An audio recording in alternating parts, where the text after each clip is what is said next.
안녕하십니까. 반갑습니다. 올여름 많이 더웠는데 이제 좀 더위도 좀 한풀 꺾인 것 같고 공부하기 참 좋은 계절이죠.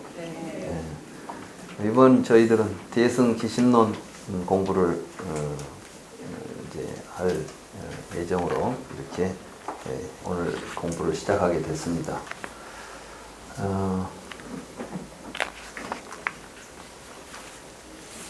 이번에는 좀 제가 이제 파워포인트로 이렇게 영상을 좀 준비해서 좀 더 집중을 할 수 있는 그런 강의가 되도록 해봤는데 이제 처음이라 얼마나 잘 될지 모르겠습니다. 그래도 그냥 아무것도 없는 것보다는 좀 더 낫죠? 버전이 많이 올라요. 그렇습니다. 우선 오늘 우리가 공부할 이제 기신론, 대승 기신론이 어떤 책인가, 기신론에 대한 이야기부터 좀 하고, 그리고 본문에 의거해서 이제 기신론을 공부하도록 하겠습니다. 기신론은 전체적인 이름은 대승 기신론입니다. 그러니까 이 말은 대승에 대한 믿음을 일으키는 논서다, 이런 뜻이죠. 그러니까 이 대승 기신론을 먼저 우리가 이해하려고 한다면은 대승은 무엇이고 대승에 대한 믿음은 무엇인가, 이런 이제 의미부터 좀 알고 경을 봐야 됩니다. 무조건 기신론 그래가지고 책을 이제 보게 되면 우리는 어떤 이제 입장이든 간에 목적을 먼저 확실하게 잡고 일을 해야 됩니다. 길을 가도 그렇고 공부를 해도 그렇고. 근데 목적이 없이, 목적을 가지고 있다고 하지만 그 목적이라고 하는 것이 명확하지 않을 때는 우리는 우리들의 노력이 성공을 거둘 수가 없습니다. 다시 말해서 길을 가는 사람이 내가 어디를 가야 되겠다, 그 길은 어떻게 생겨 있고 어느 방향을 향해 있다, 이걸 정확하게 알고 출발을 해야 우리가 그 목적지에 도달할 수가 있는 것이죠. 마찬가지로 이 기신론이라는 책을 읽을 때에도 이 책은 도대체 무슨 목적으로 써져 있느냐, 이 기신론이 의도하는 것이 무엇이냐, 이걸 정확하게 알고 책을 읽어야 된단 말이에요. 근데 우리가 그냥 이 책을 읽어보면 알겠지, 이렇게 이제 읽게 되면 사실은 이 책을 읽는데 굉장히 어려움이 있을 것입니다. 그래서 이 기신론을 쓰신 분도 제일 앞에 나는 왜 이 책을 쓰는가라고 하는 그 목적을 정확하게 제시하고 있는 것입니다. 그래서 먼저 오늘은 이제 이 시작에 대승은 무엇이고 대승에 대해서 믿음을 일으킨다는 것은 무엇인가, 이 부분을 먼저 간단히 설명하고 본문에 들어가도록 하겠습니다.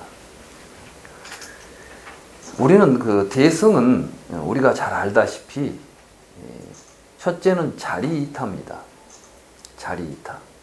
그러니까 이 대승불교가 주장하고 나왔던 건 뭐냐면 우리는 인생을 살아가면서 자신의 행복과 남의 행복을 둘로 보지 않고 살아야 한다는 것이 대승의 이념입니다. 그래서 우리가 자리이타한다, 그 말은 뭐냐면 자리즉 이타다. 내가 이익을 얻는 것은 곧 다른 사람이 이익을 얻는 것과 동일한 것이다. 이제 역으로 말하면 다른 사람이 이익을 얻는 것은 내가 이익을 얻는 것과 마찬가지다, 이렇게 생각하고 살아야 된다는 거죠. 그런데 여러분들은 그런 생각을 가지고 살고 계십니까? 아니죠. 시쳇말로 요즘 사람들은 다른 사람의 불행이 나의 행복이죠. 그렇지 않아요? 요즘 이제 자본주의 사회에서 주식을 투자했습니다. 주식을 투자해가지고 내가 돈을 많이 벌었습니다. 그럼 어떻게 되죠? 그렇죠. 내가 돈을 많이 벌었다는 것은 다른 사람은 그만큼 잃었다는 거예요. 그럼 이 자본주의 사회에서는 지금 자리 이타가 될 수 있습니까? 없습니까? 이 자본주의 사회는 구조적으로 자리 이타가 아니에요. 이건 뭐냐면은 타자와의 경쟁을 통해서 다른 사람을 이기고 누르고 내가 승리하고 내가 이익을 취하고 다른 사람은 손해를 보게 하는 것입니다. 그래서 이 자본주의 사회에서 유능한 사람, 훌륭한 사람, 뭐 잘난 사람은 전부가 다 다른 사람을 정복하고 극복하고 손해 끼치고 내 이익을 취하는 사람이죠. 지금 우리 자본주의 사회에 사는 사람들에게는 이 대승이라는 말 자체가 말이 안 되는 거예요. 이런 생각을 가지고 살 수가 없는 겁니다. 그러니까 이 대승에 대해서 믿음이 일어나겠어요? 안 일어나겠어요? 아, 이렇게 살아야 되겠구나 하는 확신이 생기겠습니까? 안 생기겠습니까? 절대 안 생깁니다.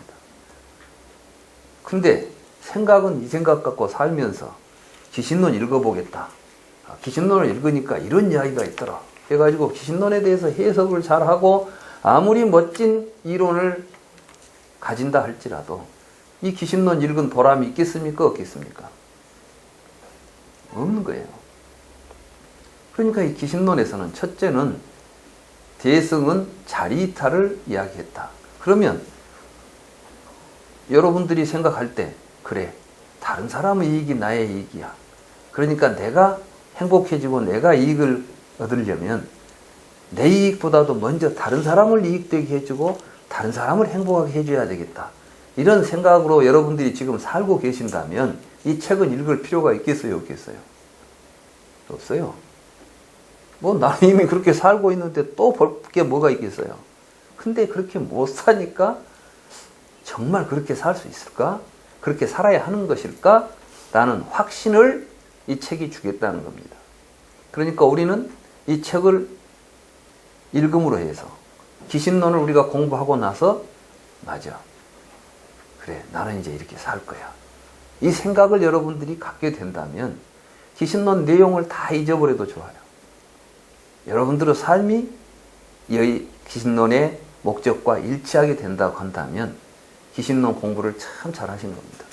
그런데 기신론을 외워가지고 내가 한 말을 하나도 안 빼놓고 다 외우고 있어도 실제적인 삶에 있어서는 항상 내가 왜 남의 이익을 위해서 살아야 돼? 우선 내 이익이 먼저지. 이런 생각이 남아있다고 한다면 사실은 기신론 공부 하나만 하다. 이렇게 말할 수가 있는 것입니다. 그 다음에 이 대승의 또 주장이 뭐였냐면 일체 중생이 시류불성이다. 이렇게 말했어요. 그러니까 누구나 다 본래 부처님들이다. 그러니까 이 부처님의 모습을 가지고 살아라. 이게 대승불교의 주장인데 그 대승불교의 그 주장이 과연 그렇구나라고 우리들이 자신 속에서 확신이 생기도록 해주겠다는 겁니다. 이 책이. 그래서 이 책의 목적이 대승 기신론이죠. 대승에 대한 확신을 갖게 되는 것. 여기에서 이제 믿음이라고 하는 신자라는 그 믿을 신이라는 말이 나오죠. 많은 사람들이 불교도 종교니까 뭐 신앙을 이야기합니다. 신앙, 신심. 그런데 불교의 이 신심은 다른 종교의 신앙하고 다릅니다. 그럼 어떤 것이 다르냐? 다른 종교의 믿음이라고 하는 것은 도대체 믿을 수 없으니까 믿으라고 하는 거예요. 이 말은 무슨 말이냐 하면 세상에 하나님이 천지를 창조했다는 것을 본 사람도 없고 아무리 생각해봐도 그런 것 같지도 않아. 믿을 수가 없어요. 그러니까 우리는 믿어야 되는 거예요. 안 믿어도 된다면 우리가 알 수 있다면 믿을 필요가 있겠습니까? 없겠습니까? 이건 제 이야기가 아니라 기독교에서 스스로 기독교 신앙을 정의할 때 그렇게 하고 있어요. 종교적으로. 예수님이 처녀한테서 태어났어요. 이건 사람이 처녀가 애 낳았다는 이야기가 동서고금을 통해서 한 건이라도 있습니까? 없습니까? 믿을 수 있어요? 없어요? 믿을 수 없어요. 그러니까 믿어야 되는 거예요. 이게 신앙이에요. 아시겠어요? 죽은 사람이 다시 태어났어요. 이 부활이죠. 지금까지 죽은 사람 태어났다는 사례가 한 번이라도 있습니까? 없습니까? 단 한 번도 없어요. 그런데 예수님은 부활하신 거예요. 믿을 수 있어요, 없어요? 도대체 믿을 수가 없어요. 그러니까 믿어야 되는 거예요. 이게 신앙이에요. 그럼 불교도 그렇게 믿자는 겁니까? 아니에요. 불교에서는 정신, 우리가 이제 맑은 믿음이라는 것은 어떨 때 나타나냐면 이해가 될 때 나타나는 거예요. 이해가 될 때. 여러분들이 지금은 내가 어떻게 내 이익과 남의 이익이 똑같아? 여러분들이 생각할 때 그게 그럴듯하게 생각이 됩니까? 안 됩니까? 안 되죠? 그런데 부처님 법문을 듣고 보니까 과연 그렇네. 이런 확신이 일어나는 거예요. 그걸 믿음이라고 그래요. 그러니까 사실은 여기서는 기신론에서는 기독교처럼 우리가 믿을 수 없는 이야기를 해놓고 믿어라. 이런 이야기를 하자는 것이 아니라 우리들에게 왜 대승에서 주장하는 바가 진실이고 그렇게 살아야 하는가를 확신시켜 주겠다는 것이고, 이 글을 읽은 사람들은 이제는 자기 확신이 생겨가지고 남이야 뭐라고 하든 나는 이게 확실해. 나는 이렇게 살 거야. 라는 확신을 갖도록 하는 게 이 기신론의 목적인 것입니다. 그래서 우리가 이번 이 강의를 통해서 성취해야 될 것은 여기에 있는 지식이 아니라 이걸 다 보고 나니까 여러분들은 마음속에 맞아, 그렇게 살 거야. 나는 후회 없이 이렇게 살 거야. 어떤 일이 있어도 나는 이 삶을 버리지 않을 거야. 이런 생각을 가질 수 있다면 이 기신론을 잘 읽은 겁니다.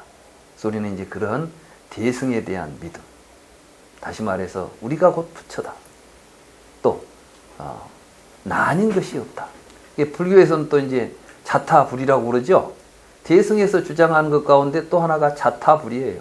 나와 남이 사실은 본래 둘이 아니다. 이가 대승경전에서 대승불교가 주장하는 중요한 이제 대승불교 사상인 것인데, 이걸 믿자는 거예요. 여러분들이 나와 남이 둘이 아니다라는 게 여러분들은 현재 입장에서 확신이 됩니까? 안 됩니까? 너는 너고 나는 나지 무슨 네가 나고 내가 니란 말이냐. 안 돼. 지금은 안 돼요. 그렇지만 이 부처님의 말씀을 잘 공부하고 나면 그렇구나 라고 여러분들이 깨달음을 얻게 돼요. 그래서 거기에서 믿음이, 확신이 일어나요. 그럼 이 확신은 어디로 가야 되죠? 이 확신은 실천으로 가는 거예요. 확신이 있어야 그걸 가지고 살게 되는 겁니다. 살면 어떻게 되겠죠? 그때 비로소 뭐가 일어나느냐? 맞아, 그랬구나 라고 하는 이제 이 합일이 일어나요. 다시 말해서 자타가 불이하고 내가 곧 부처고 다른 사람의 행복을 위해 사는 삶이 곧 내 삶의 내 행복이라고 하는 것을 여러분 스스로가 증명하게 된다는 거예요. 이걸 보고 증득이라고 그래요. 증득. 체득이라고 하고. 그래서 이제 불교에서는 우리가 신의 행정 이렇게 이야기하죠. 이 믿음이 사실은 우리가 부처님 믿으니까 시작하지만 그것이 청정한 믿음이 되려면은 해가 돼야 돼. 이해가. 이해를 통해서 그 믿음이 확고해지면은 실천으로 나아가게 되어 있습니다. 실천을 해보면 여러분들은 알게 되는 거예요. 예를 들어서 지금까지 부부지간에 서로 너는 너다, 나는 나다 이렇게 살고 있으면 그 부부는 상당히 가정생활이 좀 불편할 거예요. 근데 이 부처님의 가르침을 듣고 이제부터는 우리 남편의 행복이 곧 나의 행복이다. 우리 부인의 행복이 곧 나의 행복이다. 이제 이렇게 생각하고 살기로 하자. 그래가지고 이제 살아보세요. 살아보니까 되죠. 내가 마누라를 기쁘게 해줬더니 내가 굉장히 즐거워지더라.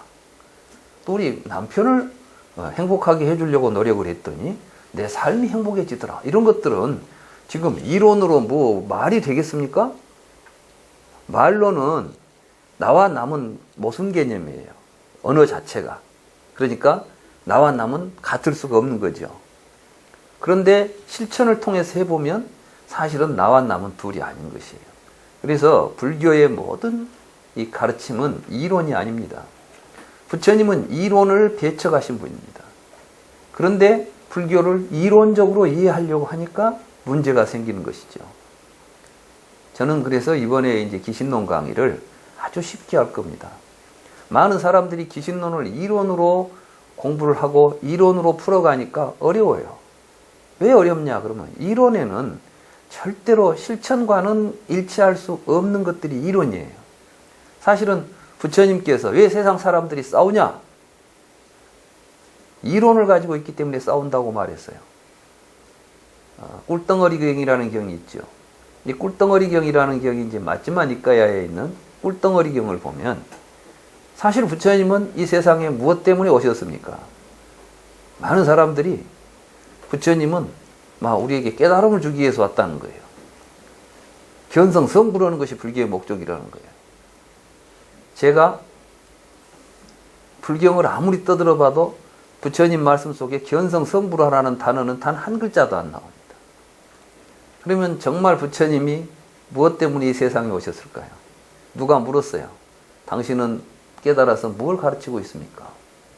나는 누구와도 다투지 않고 사는 법을 가르칩니다.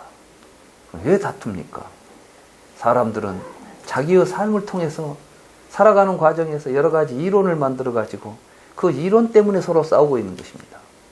그렇기 때문에 우리는 그 어떤 이론도 버려야 됩니다. 이론이 뭘로 만들어지느냐? 언어로 만들어져요. 말로. 이 언어로 만들어지는데 이 언어가 뭐냐? 이 언어는 실제가 아닙니다. 그런데 많은 사람들은 언어를 실제화합니다. 여러분들이 이걸 컵이라고 부르는 순간 이 컵은 바깥에 있는 컵으로 존재하는 것처럼 여러분들에게 보입니다. 그렇죠? 그런데 컵이 밖에 있을까요? 우리가 이걸 컵이라고 부르지 않았다면 세상에는 컵이란 존재는 없는 것입니다. 우리가 만들어낸 언어는 우리들의 삶 속에서 우리가 필요에 의해서 만들어낸 가설적인 것들이지 실제가 아닌데 우리가 사유하고 다른 사람과 교통할 때는 그것이 실제인 것처럼 작용을 해버립니다. 이런 데서 나오는 것이 이론입니다. 그렇기 때문에 부처님은 그 이론의 실제 이런 것들을 정확하게 알았고 불교에서 말하는 전도 몽상이나 이 사견, 몽상, 망상 이런 건 모두가 다 언어적 요소를 이야기하고 있는 것입니다. 그렇기 때문에 기신론이 언어를 통해서 표현된다고 할지라도 그 언어를 실제화해가지고 이론화해서 기신론을 이해한다면은 기신론 자체가 이해가 잘 안 되는 구조를 가지고 있습니다. 그러니까 많은 사람들이 이제 이 기신론을 읽으면서도 똑같은 책을 읽어놓고 다른 이론을 만들어서 싸우는 거예요. 저는 기신론을 그렇게 읽지 않을 겁니다. 그리고 이 기신론도 처음부터 그렇게 읽지 말라고 이야기를 하고 있는데 또 그 말을 못 알아듣는 거예요. 저는 제가 이 기신론을 제 사견을 가지고 해석하기보다 기신론을 말씀하신 분의 의도가 어디에 있는가를 여러분들에게 정확하게 전달해 줌으로 해서 이 기신론을 우리가 더 쉽게 기신론의 본질에 접근하도록 그런 방식으로 강의를 할 겁니다. 그래서 제가 이제 이 기신론을 어떻게 좀 대승기신론 이렇게 하면 한문으로 돼가지고 너무 어렵잖아요. 한글로 이걸 풀어서 대승기신론을 말한다면 어떻게 말할까? 그래서 행복한 삶을 바라는 모든 이에게 나 아닌 것이 없는 진리를 믿고 살도록 하는 글이다.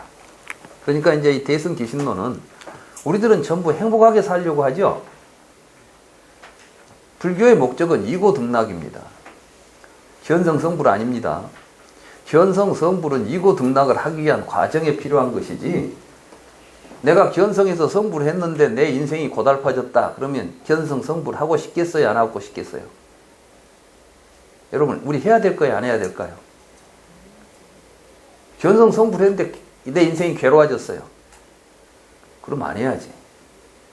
사실 우리는 무슨 이야기를 해도 우리 인생의 목적은 동일합니다. 그게 뭐예요? 행복이에요. 행복한 삶. 부처님은 행복한 삶을 길을 우리에게 가르쳐 준 것이 다른 것도 아니에요. 그래서 니까야에 보면 이런 말씀이 나와요. 나는 항상 괴로움과 소멸에 대해서 이야기한다.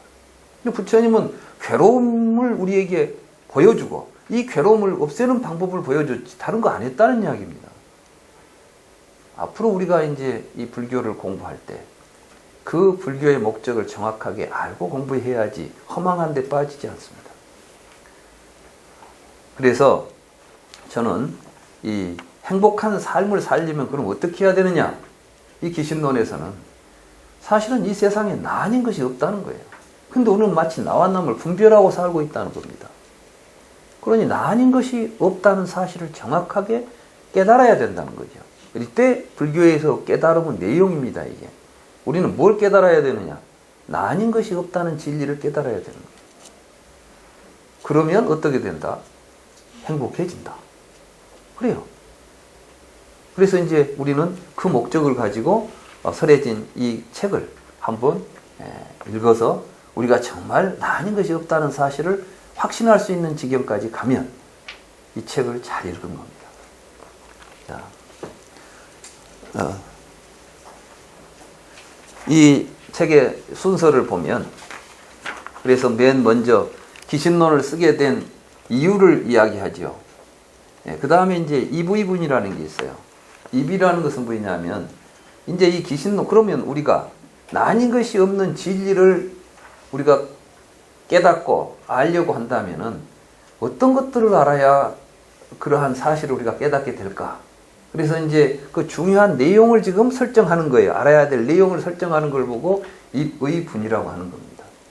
한문으로 입의분 이렇게 써놓으니까 뭐 의를 세운다 이렇게 말하는데 사실 그 의라는 말 자체가 어떤 내용들을 의미하는 거예요.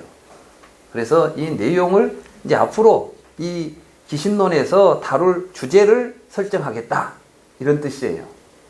그러니까 얼마나 논리적입니까? 이제 이 기신론을 보면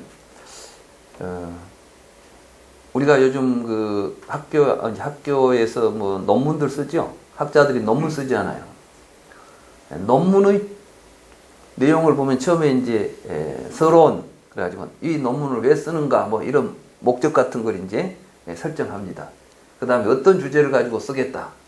그러고 나서 이제 그 주제를 통해서 쭉 이제 자기가 쓸 목차를 정하죠. 그러고 나서 이제 결론에 가서 이런 나오죠.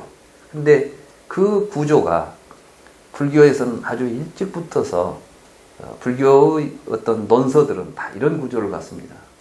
그래서 아마 학술적인 논문, 요즘 우리가 말하는 학술 논문의 형태가 가장 먼저 출현한 곳이 불교입니다. 그리고 실제로 그러한 구조를 가지고 교육을 했던 것도 불교입니다. 대학이 처음 대학의 구조가 만들어져 가지고 분과로 나누어서 전문적으로 교육을 실시했던 것도 불교입니다. 많은 사람들이 불교에는 그런 게 없는 줄 아는데 사실은 학문적으로 보더라도 우리가 보통 유니버시티라고 하는 이러한 대학의 구조를 제일 먼저 현대에 우리가 가지고 있는 구조와 가장 유사한 형태로 가지고 있었던 게 불교예요. 그 예가 이제 나란타 불교대학이라고 하는. 그러니까 현장 3장이 중국에서 인도로 건너가지 않습니까? 인도로 갈 때 뭐하러 갔겠어요? 구경 간 게 아니에요. 유학 간 거예요. 어디로? 나란타 대학으로. 그래서 현장 3장 거기 가서 공부를 해가지고 거기에 있는 많은 도서들. 다시 말해서 이제 거기에는 공부하니까 많은 책들이 있었을 거 아니에요. 그 중에서 중요한 불경들을 중국으로 직접 구입해가지고 와서 번역을 한 것입니다. 그러니까 벌써 그때가 7세기인데 7세기에 이미 그 대학이 있었고 이미 그 대학은 그 이전부터 오래전부터 있었던 거예요. 지금은 터만 남아 있습니다. 언제 우리가 이제 인도를 여행한다면 그 터에 가서 이곳이 정말 불교학을 전문적으로 연구했던 대학이 있었구나. 그럼 그 대학의 규모가 얼마나 컸을 것 같아요? 지금 추산하기에 10,000명 내지 20,000명 학생이 있었다고 추산을 합니다. 규모가 엄청나죠. 지금 대한민국에 그 대학 있습니까? 세계에 있습니까?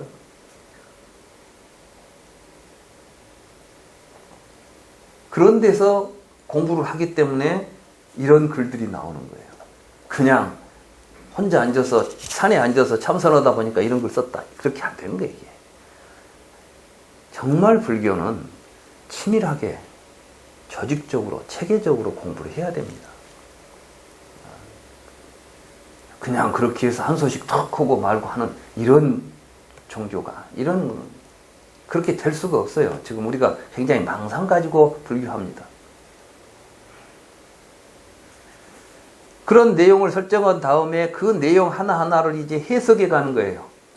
이제 주제를 설정했으니까 그 주제에 대해서 설명하는 부분을 해석분이라고 하는 것입니다. 그 해석분에 보면 먼저 올바른 주제를 먼저 설정해야 돼요. 우리가 어떤 논문을 쓸 때 주제를 잘못 선정하면 내가 원하는 논문을 쓸 수 있습니까? 없습니까? 그러니까 올바른 주제를 설정하겠다. 이게 현시 정의분이에요. 이렇게 해가지고 그런데 삿된 집작에 대치한다는 것은 이러한 내용에 대한 이해가 안 되니까 잘못된 생각들이 일어나니까 이 잘못된 생각이 뭐가 잘못됐고 어떻게 하면 이런 잘못된 생각을 우리가 없앨 수 있는가, 지울 수 있는가 이런 것들을 이야기하는 겁니다. 그 다음에 이제 발심하여 도에 나가는 모습을 분별함. 이 말은 무엇이냐면 아까 제가 이야기했죠. 불교는 이론이 아니라고. 지금 여기서는 이론이 아닌 이야기를 했기 때문에 이제 그걸 가지고 직접 실천을 어떻게 할 것인가 하는 수행의 길을 보여주는 겁니다. 그래서 이 대승기실론에는 이론만 있는 게 아니라 어떤 내용만 있는 게 아니라 거기에는 반드시 수행은 이렇게 해야 된다고 하는 구체적인 불교 수행의 방법론이 제시됩니다. 그러고 나서 수행 신신분, 내가 확신을 가지고 있는 이 마음을 어떻게 실천할 것인가.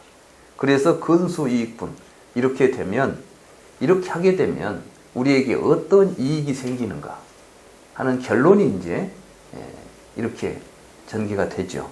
그래서 우리가 이 과정에 따라서 이 공부를 하게 되면 우리는 스스로 여기서 이야기하는 나와 남이 아닌 진리를 깨닫고 모두가 다 행복한 삶을 얻을 수 있는 결론에 도달한다. 이런 구조로 되어 있습니다.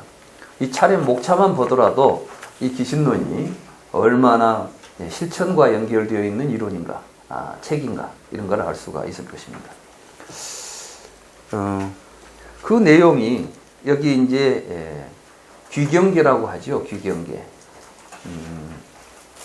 우리 불교의 대부분의 논서가 처음 출발할 때 다 귀경계에서 시작합니다. 우리가 법회를 시작할 때 삼귀에서 시작하죠.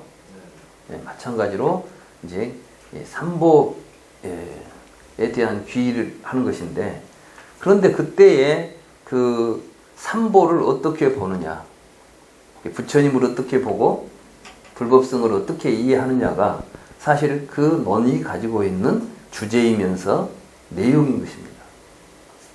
그러니까 귀경계가 있지만 그냥 아무 의미 없이 그냥 형식적으로 삼보에 귀의합니다 이런 식으로 가는 게 아니라 삼보가 뭔가에 대한 이야기를 하는 거예요. 내가 왜 지금 여기에서 부처님 삼보에 귀의하는가 하는 자기가 귀의하는 목적을 드러낸다는 이야기예요. 예를 들자면 이 중론에 보면 귀경계가 불생불멸, 불상부단, 불일불이 이런 이야기 하죠. 그러고 나서 이제 이 팔불 이야기 하잖아요. 팔불. 그러고 나서 능설시 인연. 그래서 이제 부처님께서는 이 인연을 설해 가지고 선멸제 희론, 모든 희론을 정멸했다. 그래서 설법자 가운데 가장 훌륭하시니 내가 그래서 부처님께 귀의합니다. 이 귀경계 내용이에요. 그러니까 이 귀경계를 통해서 우리는 뭘 알 수 있냐면은 이 중론에서는 지금 불생불멸하고 불일불이하고 불상부단하고 불거불례하는 이 연기의 도리를 밝혀가지고 부처님께서 우리에게 지금 이 연기의 도리를 밝혀가지고 모든 희론을 없앴다. 희론이 뭐냐면 이론이에요. 이론. 그러니까 어떤 사람들은 그럽니다. 중론은 논파만 했다.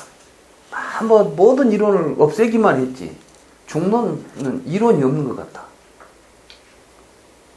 이건 이제 중론의 취지를 모르기 때문에, 또 불교를 모르기 때문에 하는 이야기예요. 이 말은 무슨 말이냐면, 부처님도 그랬고 용수보살도 그랬고 언어를 가지고 이론화 시켜놓은 것 때문에 세상에 문제가 일어난다고 본 겁니다.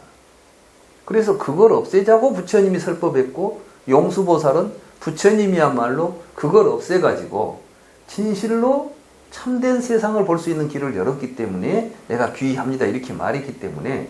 그런데 중론이라는 논서는 분명히 언어로 되어 있죠. 문자로 되어 있잖아요. 그 문자로 말을 했지만 문자를 가지고 어떤 이론을 만들어 놓는다면 그건 이 중론의 본래의 의도하고 맞습니까? 안 맞습니까? 지금 문자로 만들어낸 이론들이 왜 문제인가? 이걸 없애려고 지금 글을 쓴다 해놓고 그 속에 뭐 이론이 나오면 되겠습니까? 그런데 중론을 통해서 그러면 용수의 중관 사상은 무엇이냐? 뭐 이렇게 이제 또 이론을 찾아보려고 한다면 그게 가능하겠냐고요. 그러니까 귀경계를 벌써 읽어보면 귀경계 속에 이 중론에는 어떤 이론도 없다는 건 나와요, 이미. 그런 것처럼 귀경계만 잘 보면 사실은 그 논의 핵심적인 주제나 내용을 미리 알 수가 있는 것입니다. 그래서 이 귀경계를 우리가 읽어가는 게 참 중요해요. 그러면 이 글을 쓰신 분은 이제 마명보살인데, 이분이 귀경계에서는 어떻게 썼느냐. 참고로 지금 기신론은 한역본이 2개가 남아 있습니다. 하나는 진제라고 하는 분이 번역한 대승기실론이 있고, 하나는 실차란타라는 분이 번역한 대승기실론이 있어서 이 2개의 기신론이 현존합니다. 이 가운데 이제 주로 사람들이 많이 본 게 진제 3장의 그 기신론인데, 저는 이제 2개를 다 같이 보면서 번역도 했어요. 왜냐하면 어떤 경우에는 그 실차란타 3장의 번역이 좀 더 후대에 이루어진 건데, 진제 3장의 번역에 약간 좀 그 한문이기도 하지만 문장의 표현이 명확하지 못한 부분들이 좀 있을 때는 실차란타 번역이 그런 것들을 보충해 주고 있어요. 그래서 본문의 의미를 보다 더 명확하게 이해하기 위해서 2 번역을 동시에 같이 이렇게 거론하면서 주로 진제 3장의 번역에 의지하지만 실차란타 3장의 번역도 거기에 가미해 가면서 저는 기신론을 전체적으로 우리가 쉽게 이해할 수 있는 그러한 구성으로 지금 번역을 했습니다. 우선 이제 한문으로 읽어보면, 귀명진 시방 최승업변지 생무예자재 구세 대비자 급히 신체상 법성 진여의 무량공덕장 여실수행 등, 이렇게 이제 한문으로 번역을 해놓으면 한문을 잘 아시는 분들이라면 또 모를까, 우리가 이해하기도 좀 어려울 뿐더러 또 한문을 그대로 하면은 가장 수승한 업과 두루하는 뭐 지식, 무예자재한 대비로서 세상을 구애하시는 분, 이렇게 이제 해석을 하면 그 좀 생명력이 떨어져요. 여기서 업이라는 말에 우리가 주의를 해야 됩니다. 업이라는 것은 무엇이냐 하면 삶입니다. 삶. 우리가 살아간다는 건 전부 다 업을 짓는 거죠. 근데 우리 주변에 보면 업을 굉장히 부정적으로 보는 경향이 있어요. 업을 지어서 윤회를 하니까 불교 공부는 업 안 짓는데 업을 안 지어야 이게 세탈을 한다고 생각하는 겁니다. 이건 굉장한 그 편견이고 불교에 대한 곡해입니다. 업에는 크게 이제 불교에서 말할 때 유루업과 무루업이 있어요. 이게 이제 유루의 업도 있고 무루의 업도 있다 이거예요. 그러니까 사실은 수행은 업이겠습니까? 아니겠습니까? 수행은 무루업이에요. 그러니까 이제 수행 자체가 업에 속하는 거예요. 수행 안 하자는 이야기요? 아니죠.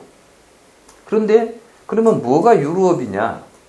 자아를 중심으로 해서 자기 욕심을 챙기기 위해서 하는 모든 행위들은 유루의 업이지만은 부처님과 보살같이 일체 중생을 위해서 살아가는 이러한 일들은 무루의 업인 거예요. 또 수행자가 번뇌를 소멸해 가기 위해서 하는 수행 이런 것들은 다 무루의 업인 겁니다. 그래서 이걸 보고 이제 세간업과 출세간업이다 이렇게 말할 수도 있어요. 말하자면 세간에 우리들이 살아가는 업은 너 아니면 너와 나를 분별해 놓고 사니까 항상 이런 걸 보고 세간의 업이라고 해요. 그렇지만 나와 남의 분별이 없는 자리에서 우리가 살아가는 삶은 이것은 출세간의 업이다 이렇게 말하는 겁니다. 그리고 또 이 업에는 선업과 악업이 있는 것이고 그런 점에서 이제 업을 부정적으로 보지 마시고 결국 우리는 어떤 업을 지을 것인가가 문제지 업 안 지으려고 살면 안 된다는 거예요. 불교는 좋은 업 지어라는 이야기를 하는 것이지. 그래서 부처님은 나는 업을 이야기하는 사람이고 업론자다 이렇게 말했어요. 부처님 스스로가 내가 하는 이야기는 뭐냐면 사는 이야기 하는 것이다. 사람 살자는 이야기 하는 것이다. 어떻게 살까 하는 이야기 문제를 가지고 이야기하는 것이다. 근데 우리는 무엇이 되려고 하는 거예요. 불교를 공부해가지고 뭐 되려고 하는 데서 문제가 생깁니다. 견성해갖고 부처 되려고 하니까 문제가 되는 거예요. 부처가 되거든 뭐가 되든 그런 건 중요하지 않아요. 행복하게 살려고 하는데 중점을 둬야 돼요. 그러니까 우리가 어떻게 살 것인가는 나의 삶, 나의 행위를 내가 어떤 행위를 하는 인격체가 될 것인가에 중점을 두고 살아가야 하는 것이 불교의 목적인 것이에요. 그런데 그 중에서 가장 훌륭한 삶을 사신 분이 누구예요? 부처님인 거예요. 이걸 보고 최승업이라고 말합니다. 그래 제가 그냥 이건 가장 훌륭한 삶을 사시고 이렇게 번역한 거예요. 최승업을. 변지라는 것은 두루 알아요. 모든 것을 세간과 출세간의 모든 것을 다 알아요. 그럼 부처님이 다 안다는 것은 뭘까요? 막 부처님은 그 당시에 이미 21세기에는 컴퓨터가 등 이런 것이 있을 것이다 다 알았을까요? 이 변지라는 것은 그러면 우리는 이제 부처님을 일체지자다, 정변지다 이렇게 말하죠. 부처님 이제 우리가 칭호 가운데 정변지가 있잖아요. 두루 모든 것을 다 아시는 이게 칭호가 나옵니다. 부처님은 뭘 깨달았느냐? 모든 게 우리 마음에서 벌어진다. 이제 이 기신론에 보면 이런 이야기가 나옵니다. 심생즉 종종법 생이요 심멸즉 종종법 멸이다. 그러니까 사실은 우리 앞에 있는 모든 것들은 우리의 마음이 일어나서 나타난 것들이다. 이 경지를 아는 것을 보고 일체지라고 말하는 겁니다. 모든 것이 어디서 발원하고 어떻게 일어난지를 원리를 알면 세상을 다 아는 것이에요. 그렇지 어디 가면 뭐가 있다 이런 걸 다 알아야 세세하게 뭘 다 알아야 되는 게 아니라 이 변지라는 것은 그것만 알면 다 아는 이걸 이제 일체지라고 부르는 것이죠. 부처님 그렇게 깨달아서 모든 걸 다 아신 분이에요. 그래서 모든 것을 두루 아시며 색무의 자제. 이때 색은 몸을 이야기합니다. 몸. 우리가 일반적으로 불경에서 색이라는 말, 오음 가운데 색수상행식 있지 않습니까? 이 색이라는 말을 물질이라는 말로 모두 해석을 하는 사람들이 있어요. 물질. 우리 주변에도 좀 있죠. 반야심경도 그러니까 물질은 공이고. 불교의 어떤 그 개념도 우리가 지금 사용하는 물질이라는 말에 상응하는 개념을 부처님은 사용한 적이 없어요. 색은 물질 아닙니다. 색은 여기서 말하는 색은 몸이에요. 몸. 우리 몸.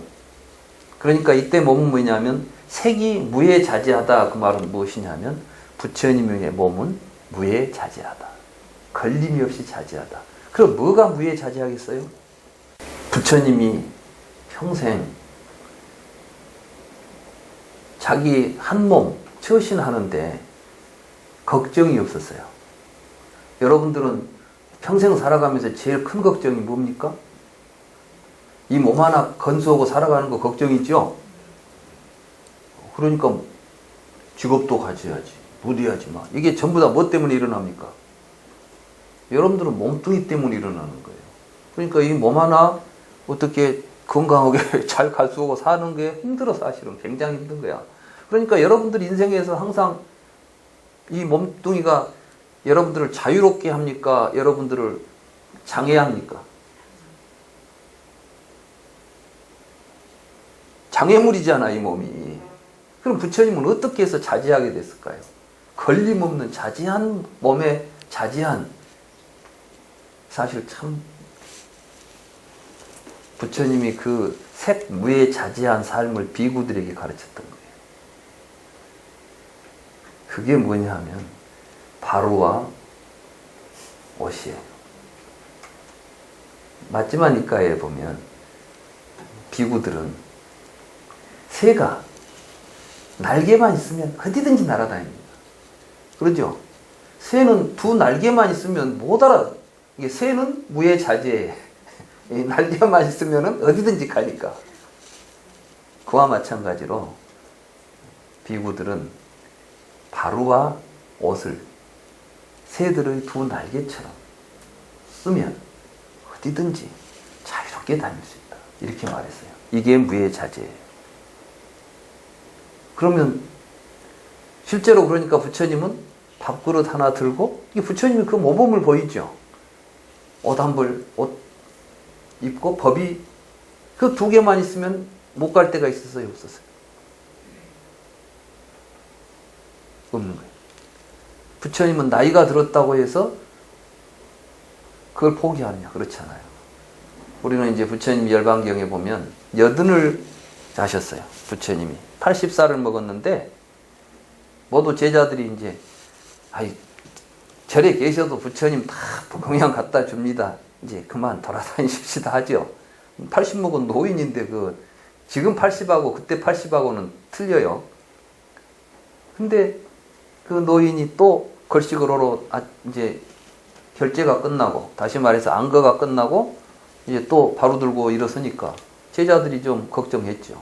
근데 이번에는 또 어디로 가려냐 했더니 저 산골로 가겠다는 거예요. 그게 이제 쿠시나가르예요. 쿠시나가르는 이제 대장장이가 춘다가 사는 곳이라고 되어 있잖아요. 옛날에는 대장장이들이 어디 살았겠어요? 숲 속에 숯가마, 숯이 있어야 뭐 새를 다룰 거 아닙니까? 그러니까 지금 말하면 아주 무주구천동 같은 데를 가시는 거야, 그냥. 그럼 거기 7집을 돌아다니려면 어쩌겠어요? 비구는 하루에 7집을 돌아다니면서 밥을 빌어야 돼. 근데 큰 동네에 가면 7집은 한 걸음에 다 갈 수가 있죠. 근데 저 시골 마을에 가보면은 뭐 한 동네에 한두 집 있으면은 7집 가려면 7동네를 돌아다녀야 될 경우도 있잖아요. 그러니까 굉장히 힘든 곳을 가시는 거예요. 우리는 그런 것을 좀 경에서 읽어야 돼요. 근데 경전에서는 막 부처님이 힘들게 다녔다. 그럴 수 없지. 또 부처님이 그걸 힘들게 생각을 안 하셨으니까. 그런데 경전을 읽어보면 이렇게 갔겠구나. 이런 상황이었겠구나. 이게 우리에게 보이는 거죠. 근데 부처님이 그때 갈 때 가지고 다닌 게 뭐냐? 바루예요. 얻어먹을 수 있는 바루가 있고 내 몸을 보여줄 수 있는 옷만 있다면 뭐가 거칠 게 있냐, 이 세상. 이게 이제 수행자들에게 보여준 부처님의 가르치는 거예요. 이게 색무에 자제합니다. 이러한 몸을 가지고 뭘 했어요? 세상을 대자대비한 마음으로 세상을 구원으로 다니신 거예요. 그렇잖아요? 이분이 불보입니다. 그러니까 이제 기신론에서 말하는 부처님은 바로 이런 분이에요. 그 다음에 이제 급히 신체상 법성진여해. 그러면 그 부처님은 몸은 도대체 무엇이 부처님이 몸이냐? 이때 부처님은 이 색신을 몸이라고 보지 않았다는 거예요. 우리는 전부가 다 나 자신을 뭘로 보냐면 이 몸을 중심으로 해서 나라고 생각하잖아요. 근데 부처님은 무엇을 몸으로 삼았냐면 진여의 법성 진여의 바다를 몸으로 삼았어요. 그러니까 이게 이제 연기법이에요. 그러니까 부처님은 뭐냐면 연기법이라는 그 진리 자체를 자신의 몸으로 삼아서, 그러니까 이제 이게 법신인 거예요, 말하자면. 이게 우리가 귀의하는 귀의법인 거예요. 이게 이제 삼보 가운데서 이 법을 이렇게 보는 겁니다, 여기서는. 그리고 앞으로 이제 이 기신론에서 이 부분이 기신론의 핵심이 돼가지고 전개가 될 거예요. 무량공덕장, 여실수행 등. 이게 이제 승보입니다, 승보. 그런데 사실은 부처님이 이 세 가지를 다 보여준 거예요. 부처님은 스님이었어요.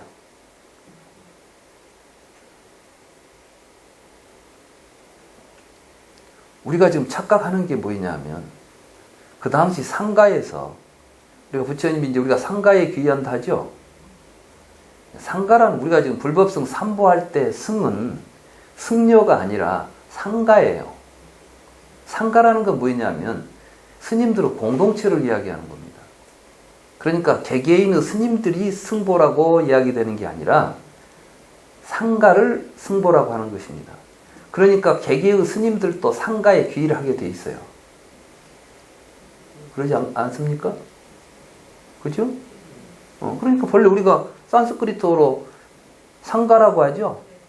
그러지 뭐 시라마나에게 귀한다, 비구에게 귀한다 이런 이야기 않잖아요. 상가에게 귀한다고 돼 있어. 그죠? 예. 그러면 이때 이 상가는 뭐였냐면 무량한 공덕의 창고예요. 왜 공덕의 창고가 되겠어요? 이 승가의 승단에서 수행승들이 세상에 큰 공덕의 창고입니다. 왜? 지금 그러면 이제 왜 부처님이 그럼 이렇게 승가를 만들어 가지고 바로 하나 들고 돌아다니면서 얻어먹으면서 세방울 사방을 돌아다니라고 했을까요? 부처님께서 이제 비구들에게 그런 이야기를 하죠. 걸식을 하라. 그럼 걸식을 하면 왜 걸식을 합니까? 언제 한번 이런 이제 적이 있었어요. 그때 이제 그 지역에 그 가뭄이 들어가지고 농사가 안 돼. 그러니까 이제 이 걸식 뭐입니까? 걸식으로 돌아다니면 민폐가 되죠. 그러잖아요. 자기도 끓여 먹을 거 없는데 스님들 오면 뭐 좀 줘야 되니까. 그러니까 이제 누가 그랬어요. 아이 이렇게 다른 종파에서 다른 종교에서 부처님을 비난합니다. 아이 참 좀 넉넉한 데 돌아다니면서 너무 얻어먹지. 이 가난한 데를 돌아다니면서 그 사람도 먹을 거 없는데 또 그 떼거리들 몰고 다니면서 자꾸 그 사람한테 피해를 준다. 이런 비난을 하는 거예요. 그러니까 이제 부처님께서 그런 이야기를 합니다. 사람이 가난하게 되고 이렇게 고통에 빠지는 것은 수행자들에게 보시해가지고 그렇게 됐다는 이야기를 나는 들은 적이 없다. 스스로 방탕하거나 술에 빠지거나 도박에 빠지거나 이렇게 해서 사람은 망치는 것이지, 수행자에게 한 끼 밥을 준다고 해서 절대로 그들의 삶이 고통에 빠질 수는 없다. 괴로워지지 않는다. 그리고 오히려 가난할수록 보시하는 마음을 길러서 공덕을 키우는 것이다. 그렇기 때문에 승가가 스님들이 가서 걸식을 하는 것은 민폐를 끼치러 다니는 것이 아니라 여러 중생들에게 공덕을 베푸는 것이다. 이게 공덕장입니다. 그리고 또 스님들은 스스로 저 시주가 아니면 내가 살아갈 수 없다. 밥 한 끼를 먹는 것도 스님 굉장히 중요한 건, 부처님은 스님들에게 생산활동을 못하게 했습니다. 왜 못하게 했을까요? 물론 우리 전통에는 일일 부작이면 일일 불식이다. 이제 이런 전통이 생깁니다. 중국에 와서. 그건 이제 중국적인 전통이죠. 그러나 부처님은 생산활동을 못하게 했어요. 왜? 생산활동을 하면 붙잡혀요. 색무의 자제가 안 돼. 농사 지으려면 그곳에 붙어서 농사 지어야지. 어떻게 돌아다니겠어요? 근데 부처님이 생각할 때 지금 우리 스님들은 부처님이 생각한 승가는 어디 앉아있으면 안 되는 거야. 중생들이 원하는 것이 뭐 언제든지 막 날아다녀야 되는 거야. 요즘 비행기도 있으니까 막. 아마 이 부처님이 요 시대에 제일 필요로 보시하라 그러면 비행기를 사달라고 했을 거야. 왜냐하면 막 이거 타고 막 사방을 누비고 다니면서 원하는 곳은 어디든지 가려면 빨리 가야 되잖아요. 우리 그 정신을 배워야 된다고. 그 정신을. 그 정신을 우리가 지금 이 시대에 다시 되살린다면 불교가 세계화 되는 건데 이건 하루아침이에요. 지금 그 정신을 모르고 지금 있으니까 우리가 멍하니 살고 있는 것이지, 이 부처님의 이 가르침의 이 본 뜻을 우리가 알아가지고 우리가 정말 우리 수행하는 사람들이 무량 공덕장이라는, 그래서 여실한 수행은 뭐가 되느냐? 중생들의 무량한 공덕이 된다. 왜? 여실한 수행을 통해서 삶의 바른 길이 밝혀지고 그것이 우리들의 삶을 밝혀주면 우리가 그걸 통해서 행복을 얻잖아요. 이런 구조를 만들어 가려고 했던 게 부처님이고 이게 바로 삼보의 의미인 겁니다. 그러니까 지금 이 기신론에서는 그 이야기를 하는 거예요. 부처님이야말로 또 가장 모범적인 승가의 이론이었어요. 그러니까 부처님도 다른 스님들하고 똑같이 걸식했고 똑같이 옷 입고 다녔어요. 여러분들 절대 오해하지 마세요. 법당 안에 있는 부처님은 한 번도 저런 모습으로 세상에 다닌 적이 없습니다. 아시겠어요? 지금 여기 계신 스님들이 바로 옛날 부처님 모습하고 가장 닮은 모습이에요. 머리 깎고 똑같은 옷을 입고 스님하고 복장을 똑같이 했어요. 부처님이. 이 브라마잘라 숫다, 아니 뭐냐, 사만냐빨라 숫다에 보면 그 당시 아자타사투아라고 하는 왕이 부처님을 뵈러 갔는데 모두 스님들하고 같이 앉아있는데 부처님이 누군지를 찾들 못합니다. 왜 못 찾았겠어요? 똑같이 있으면, 여러분들 어디 스님들 모두 앉아있으면 얼른 구분이 안 되죠. 아니, 똑같이 앉아있는 거야. 저는 그 초기 경전을 읽으면서 뭘 느꼈냐면, 어떻게 이렇게 철저하게 평등한 생각을 가지고 살았을까? 말하자면 그 승단에서 부처님을 가장 공경하고 있었지만은 부처님의 마음속에는 내가 이 승단의 대표자고 내 이 승단을 내가 이끌고 다니고 내가 대장이다, 이런 생각이 눈꼽만치도 없는 거예요. 그래서 모든 말하자면은 뭡니까? 이 이제 갈마, 우리가 어떤 그 행사를 하죠. 우리 이제 포살 또는 뭐 자자 이런 행사를 할 때 부처님이 혼자 앉아서 심판으로 앉아 있는 게 아니에요. 부처님도 스스로 나서 가지고 여러 비구들이요, 내가 혹 알게 모르게 허물이 있다면 나를 위해서 자비로운 마음으로 내 허물을 이야기해 주십시오라고 제일 먼저 앞에서 사람들에게 청하고, 이런 순서를 가지고 했던 거예요. 저는 그게 바로 부처님의 대평등 정신입니다. 그래서 부처님이 제가 하는 이야기 있잖아요. 그 가난한 동네를 돌아다니다가 어느 날은 말죽을 얻어 갖고 왔다니까, 부처님이. 어떤 다른 비구는 잔치집 가가지고 맛있는 음식을 얻어 가지고 왔어요. 근데 같이 놓고 먹게 됐는데 어떻게 해야 돼, 이제 이거. 부처님은 말죽 먹고 나는 소고기 먹고 해야 되겠어요, 지금? 굉장히 난처하잖아요. 근데 부처님이 그래요. 저 비구는 전생에 복이만 해서 저 복을 받는 것이고 내가 오늘 이 밥을 먹는 것은 전생에 악업이 있어서 이 밥을 먹는 것이다. 같이 먹자. 그리고 먹어요. 부처님은 말죽 먹고 있고 그 비구는 좋은 음식을 먹는 겁니다. 저는 그 이야기를 보면서 정말 부처님이 보니까 전생이 보여서 그 이야기를 했겠어요? 그 상황에서? 얼마나 난처했겠어요, 지금? 그런데 이 승가의 법은 뭡니까? 음식은 자기 그릇에 얻은 음식은 자기가 먹는 거죠. 그 법을 세우는 거예요, 여기서. 그 뒤는 누구도 그 음식이 누가 얻어갖고 왔고 무슨 음식을 얻어갖고 왔다는 게 문제가 안 되죠. 이건 우리는 그 불경 속에 나오는 이야기들을 통해서 이런 것들을 보아야 됩니다. 여기에 바로 무량 공덕장, 여실 수행 등은, 그러니까 부처님이 한 몸으로 다 보여주고 있지만 나누면 삼보고 하나면 부처님인 거예요. 이걸 더 큰 말로 말하면 일심이라고 부르는 거예요. 그러니까 이제 이 기신론에서는 그 일심에 귀의하는 거예요, 사실은. 무슨 맥락인지 아시겠죠? 네. 그래서 제가 그냥 이렇게 번역을 한 거예요. 그러니까 사람들이 이 번역 보고 이 번역이 훨씬 한문보다 재밌다고 그러대요. 한번 읽어볼까요? 네, 같이 한번 읽어봅시다.